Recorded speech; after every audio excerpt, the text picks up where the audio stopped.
સ્થાનિક સ્વરાજ્યની ચૂંટણી પહેલા રાજકીય ગરમાવો આવ્યો છે। રાજકોટના વોર્ડ 15 ને લઈને મોટા સમાચાર સામે આવી રહ્યા છે। કોંગ્રેસમાંથી રાજીનામું આપ્યા બાદ ભાજપ ઉમેદવાર સાથે જોવા મળ્યા।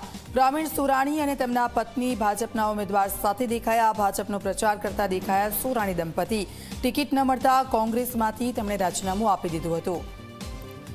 રાજકોટના આ દ્રશ્યો છે અને રાજકોટમાં આ વખતે જ્યારે સ્થાનિક સ્વરાજ્યની ચૂંટણી એ પહેલા ઘણું બધું ઘમાસાણ પણ જોવા મળ્યું હતું। છેલ્લી ઘડીએ જે ઉમેદવારો છે તેમને જાહેર કરવામાં આવ્યા હતા અને કેટલાક લોકોને ટિકિટ ન મળતા તેમણે રાજીનામું પણ આપી દીધું હતું। ત્યારે કોંગ્રેસમાંથી જેમણે રાજીનામું આપ્યું હતું તે હવે ભાજપના ઉમેદવાર સાથે દેખાયા છે। ગૌરવ દવે અમારી સાથે જોડાઈ ગયા છે। ગૌરવ, સોરાણી દંપતી ભાજપના ઉમેદવારો સાથે જોવા મળ્યા, પ્રચાર કરતા જોવા મળ્યા, શું વિગતો?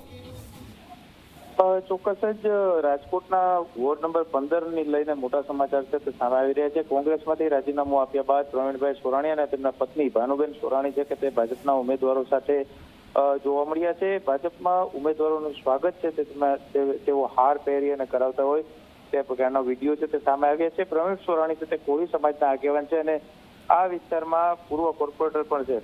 ટિકિટ ન મળતા તેઓ કોંગ્રેસમાંથી નારાજ થયા હતા અને તેમને રાજીનામું સાથે આપ્યું હતું અને હવે તે ભાજપનો પ્રચાર કરતા જોવા મળી રહ્યા છે। સોરાણી દંપતી છે કે તેઓ જે કોળી સમાજના જેટલા પણ ઉમેદવારો છે તેમને મદદ છે તે કરી રહ્યા છે અને કોંગ્રેસને ડેમેજ કરવાનો પ્રયાસ છે તે કરી રહ્યા છે। હવે કોંગ્રેસ પાર્ટી દ્વારા કઈ રીતના તેમની સામે કડક પગલાં લે છે તે પણ જોવું સૌથી મહત્વનું રહેશે। જો કે તેમને રાજીનામું આપ્યું પરંતુ તેમનું રાજીનામું છે તે હજુ સુધી સ્વીકારવામાં નહોતું આવ્યું। જી બિલકુલ, આભાર ગૌરવ સમગ્ર વિગત બદલ।